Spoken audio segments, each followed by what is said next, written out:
उद्यमिता की एक अन्य विशेषता है संगठन या उपक्रम की स्थापना एवं संचालन। संगठन या उपक्रम की स्थापना एवं संचालन का तात्पर्य यह है कि उद्यमी वो व्यक्ति है जो किसी भी संगठन या उपक्रम की स्थापना करता है। उपक्रम या संगठन का निर्माण करके ही उद्यमी अपने विभिन्न कार्यों को भिन्न भिन्न कर्मचारियों को सौंपता है ताकि वह उन कार्यों को कुशलतापूर्वक सफलतापूर्वक संपन्न करा सके। इसके अतिरिक्त वह संगठन के द्वारा ही संसाधनों का अधिकतम कुशलतम उपयोग कर सकता है।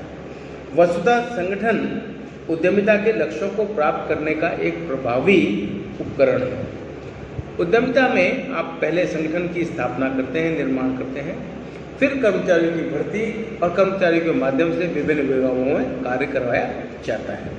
तो उद्यमिता में हम क्या करते हैं कि संगठन के द्वारा संसाधनों का अधिकतम कुशलतापूर्वक उपयोग करने का कार्य करते हैं। इसी प्रकार उद्यमिता की एक विशेषता है प्रबंधकीय चातुर्य एवं नेतृत्व क्षमता, managerial skills and leadership capacity. प्रबंधकीय चातुर्य एवं नेतृत्व क्षमता उद्यमिता के दो आधारभूत पहलू हैं। वित्तीय चातुर्य को विद्वान लोग गौण मानते हैं।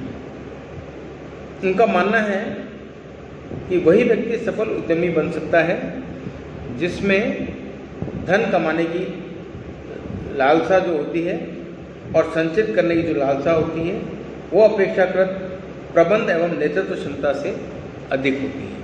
मतलब प्रबंध वैज्ञानिकों का सीधा साधा मानना है कि उद्यमिता में वित्तीय चातुर्य ज़्यादा महत्वपूर्ण नहीं है। ज़्यादा महत्वपूर्ण क्या है? वो है प्रबंधकीय चातुर्य एवं नेतृत्व क्षमता। अगर आप में मैनेजरियल कैपेबिलिटीज़ हैं या आप संगठन को नेतृत्व प्रदान कर सकते हैं, अच्छा नेतृत्व दे सकते हैं, तो धन अपने आप कमाया जा सकता है।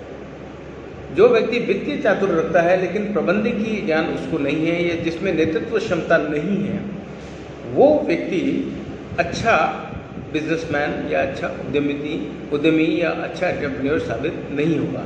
क्योंकि वित्तीय चातुर्य तो कई लोग कर सकते हैं लेकिन वित्त का ढंग से प्रबंधन ना किया जाए तो फिर संगठन फेल हो सकता है। तो उद्यमिता का तात्पर्य वित्तीय प्रबंधन से कम है, प्रबंधकीय चातुर्य या नेतृत्व क्षमता से अधिक होता है। उद्यमिता की एक अन्य विशेषता है उच्च उपलब्धि की अभिलाषा का परिणाम। It is a result of high achievement ambition. उच्च उपलब्धि की अभिलाषा का परिणाम का तात्पर्य यह है कि हर एक व्यक्ति में उच्च उपलब्धि को प्राप्त करने की अभिलाषा होती है। मैक्लेलैंड के अनुसार किसी भी व्यक्ति में उच्च उपलब्धि की अभिलाषा ही उसमें उद्यमिता की भावना विकसित करती है। जिस व्यक्ति में उच्च उपलब्धि की लालसा जितनी ज़्यादा होती है वो व्यक्ति उतना बड़ा उद्यमी बनता है।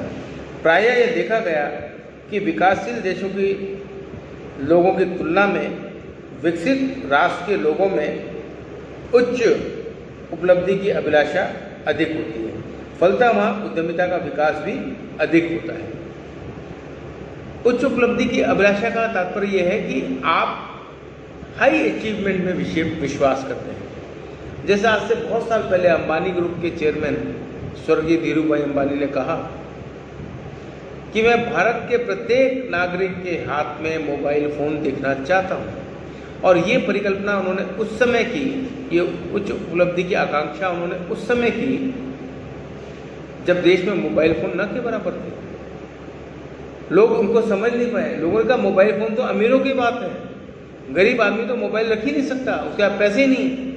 लेकिन धीरूभाई अंबानी का ये सपना था, उनकी अभिलाषा थी, उच्च आकांक्षा थी कि हर एक व्यक्ति के हाथ में मोबाइल हो। भारत का प्रत्येक व्यक्ति, गरीब से गरीब व्यक्ति, जो मजदूर का है, जो रिक्शा चलाता है, जो तांगा चलाता है, जो दैनिक वेतनभोगी कर्मचारी है, वो उनके हाथ में भी मोबाइल देखना चाहते थे। और आज ये सच है, हम सब देखते हैं। हर एक व्यक्ति के पास मोबाइल है। तो जो व्यक्ति जितनी उच्च उपलब्धि की आकांक्षा रखेगा वो उतना सफल उद्यमी होगा, उतना बड़ा उद्यमी होगा। तो आपको अपनी उपलब्धियों पर जो ज़्यादा यकीन रखते हैं या जो उच्च विचार रखते हैं वो उतने बड़े ही उद्यमी बनते हैं। नेक्स्ट है उद्यमिता की विशेषता समर्पण की, कि उद्यमिता का तात्पर्य समर्पण से है, डिवोशन से है। उद्यमिता एक ऐसा कार्य है जिसमें समर्पण भाव परम आवश्यक है। It is very much essential to have devotion in entrepreneurship. उद्यमी को सफलता प्राप्त करने के लिए अपना कार्य करने हेतु तो समर्पित भाव से प्रयास करने पड़ते हैं। उद्यमिता में समय और प्रयासों के समर्पण की आवश्यकता पड़ती है। बिना समर्पण किए उद्यमिता संदिग्ध ही रहती है या सफलता संदिग्ध ही रहती है। समर्पण का तात्पर्य कुल मिलाकर उद्यमिता से ही नहीं है। हम कोई भी कार्य करें, चाहे हम खेलकूद में ही क्यों ना हो, यदि समर्पण नहीं है तो फिर व्यक्ति उसमें भी आगे नहीं जा सकता। आज भारत में अगर हम क्रिकेट की बात करें तो हमें कपिल देव दिया, हमें सचिन तेंदुलकर दिया, लेकिन भारत में क्रिकेट खेलने वाले लाखों करोड़ों लोग हैं। लेकिन क्या हर एक व्यक्ति सचिन तेंदुलकर बन सकता है? क्या हर एक व्यक्ति कपिल देव बन सकता है? कदापि नहीं। कौन बनेगा कपिल देव, कौन बनेगा सचिन तेंदुलकर? ये वही बनेगा जिसमें समर्पण भाव होगा। इन लोगों ने त्याग किया है, समर्पण किया है, डिवोशन किया है, दिन रात मेहनत की है, प्रैक्टिस की है, तब जाके ये मुकाम हासिल किया है। तो बिजनेस में क्योंकि बहुत ज़्यादा पैसा लगाया है, बहुत ज़्यादा आपको समय देना पड़ेगा, डिवोशन आपको देना पड़ेगा, अपना समय और धन और तन मन धन सब सौंपना पड़ेगा, तब जाके उद्यमिता चलेगी। तो उद्यमिता की विशेषता यह है कि उद्यमिता समर्पण भाव मांगती है। अगली विशेषता है उद्यमिता में पुरस्कार सन्निहित है। Entrepreneurship involves reward. अब उद्यमिता, कोई भी व्यक्ति उद्यमिता को क्यों अपनाता है? क्या कारण है उद्यमिता अपनाने का? उद्यमिता अपनाने का प्रमुख कारण है कि उसको पैसा कमाना है। तो जो पैसा वो उद्यमिता से कमाता है, जो कोई नवीन वस्तु का उत्पादन करता है या कोई नवीन आविष्कार करता है या कोई नवीन रॉ मटेरियल लाता है, तो उसको करने का मकसद क्या है? मकसद ये है कि उसको कुछ ना कुछ रिवॉर्ड मिलना चाहिए। अगर जो व्यक्ति कुछ नयापन कर रहा है, उद्यमी जोखिम उठा रहा है और बहुत से प्रयास कर रहा है, समर्पण भाव दिखा रहा है, लेकिन जब तक उसको इन प्रयासों का, समर्पण का कोई रिटर्न बदले में नहीं मिलेगा, तो वो क्यों उद्यमिता को अपनाएगा? तो उद्यमिता का जो पुरस्कार है या उद्यमिता में जो पुरस्कार सन्निहित है वो पैसा कमाना है। उद्यमी प्रयास करता है, कोशिश करता है, समर्पण रखता है और बदले में उसे स्वतंत्रता मिलती है, आत्मसंतुष्टि मिलती है और पुरस्कार के रूप में लाभ मिलने की उसको प्रबल संभावना होती है। इसी प्रकार से एक और विशेषता है उद्यमिता की, वो है रचनात्मक प्रवृत्ति, कंस्ट्रक्टिव ट्रेंड। रचनात्मक प्रवृत्ति का मतलब यह है कि उद्यमिता की एक विशेषता यह है कि एक रचनात्मक प्रवृत्ति है। शुम्पीटर ने इसे रचनात्मक विनाशकारी कार्य कहा है, कंस्ट्रक्टिव डिस्ट्रक्शन एक्टिविटी कहा है। शुम्पीटर ने इसको कंस्ट्रक्टिव डिस्ट्रक्टिव एक्टिविटी क्यों कहा है? क्योंकि नवाचार जब आप करते हैं तो नवाचार में रचनात्मकता तो आ गई, लेकिन नवाचार के कारण से पुरानी चीज खत्म हो जाती है, पुरानी चीज की फिर वैल्यू खत्म हो जाती है। जैसे हम अगर मोबाइल फोन की ही बात करें तो मोबाइल फोन में क्या परिवर्तन आया?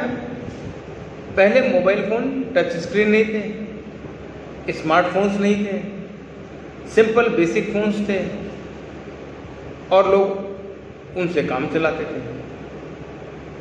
लेकिन जैसे ही एंड्रॉयड टेक्नोलॉजी आई, जैसे ही टच स्क्रीन वाले फ़ोन आए, पुराने फ़ोन सब बंद हो गए।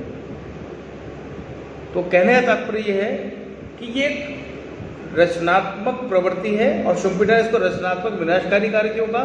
क्योंकि ये जब कोई नवीनता लाती है तो पुरानी चीज़ों को बेकार कर देती है। जैसे अगर हम बात करें कंपनी की नोकिया, तो एक ज़माने में नोकिया मोबाइल फ़ोन्स का लीडर था और उनके फ़ोन बहुत बिकते थे, वर्ल्ड मार्केट में उनका बहुत बड़ा हिस्सा था। लेकिन धीरे धीरे मोबाइल फ़ोन्स में अन्य कंपनियां आगे आ गई और नोकिया बहुत पिछड़ गया। पिछड़ने का कारण क्या? नोकिया ने मोबाइल टेक्नोलॉजी में परिवर्तन नहीं किया, वो पुरानी टेक्नोलॉजी पे काम करते रहे और ज़माना एंड्रॉयड टेक्नोलॉजी पे आ गया, टच फोन्स पे आ गया, टच स्क्रीन पे आ गया। तो अब आज के ज़माने में बहुत कम लोग ऐसे हैं जिनके पास ये एंड्रॉयड फ़ोन ना हो। अब एंड्रॉयड फ़ोन आ गए तो पुरानी टेक्नोलॉजी बेकार हो गई। जैसे एप्पल के आईफोन्स हैं, आईफोन 1 से लेकर 10 तक आ गए। अब आज 10 आ गया तो आज 1, 2, 3 सब बेकार हो गए, कोई उनको खरीदना पसंद नहीं करता। टेक्नोलॉजी इतनी ज़्यादा बदल गई, इतनी ज़्यादा अपग्रेड कर दी कि पुरानी टेक्नोलॉजी एकदम बेकार हो गई, वो फ़ोन ही बेकार हो गए, कोई उनको पसंद करता ही नहीं है लेना।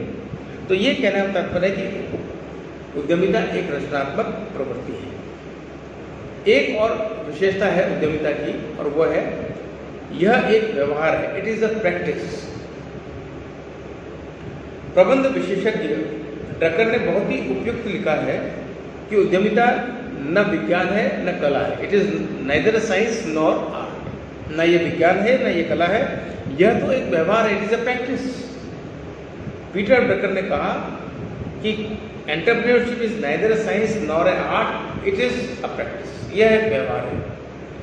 अतः जिसमें जितनी अधिक उद्यमिता होती है और जितने अधिक साहसिक कार्य वह करता है उतना प्रखर होता चला जाता है। तो ये एक प्रैक्टिस है।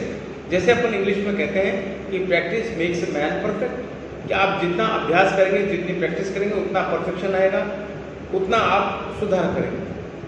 तो उद्यमिता का भी यही है कि ये एक प्रैक्टिस है। उद्यमिता को हम ये नहीं कह सकते कि उद्यमिता विज्ञान है या कला है या वाणिज्य है। उद्यमिता प्रैक्टिस है। जो जितना ज़्यादा इस प्रैक्टिस में कोशिश करेगा उतना ज़्यादा अच्छे रिजल्ट्स देगा।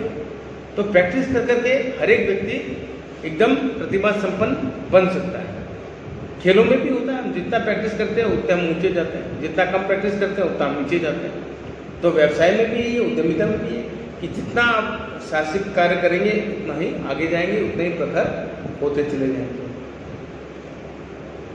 एक अन्य विशेषता उद्यमिता की यह है कि यह व्यक्ति का लक्षण नहीं आचरण है। This is not a personality trait but behaviour. Personality trait का मतलब ये है, जैसे कई पर्सनैलिटी ट्रेट होते हैं कि आपकी बातचीत करने की अदा कैसी है, आप कैसे उठते बैठते हैं, कैसे बोलते हैं, कैसे चलते हैं, कैसे खाते पीते हैं, ये आपके पर्सनैलिटी ट्रेट है। लेकिन उद्यमिता के लिए कहा गया कि उद्यमिता व्यक्ति का लक्षण नहीं आचरण है। It is not a personality trait but behaviour. यहाँ तक यह भी स्पष्ट कर देना चाहिए कि उद्यमिता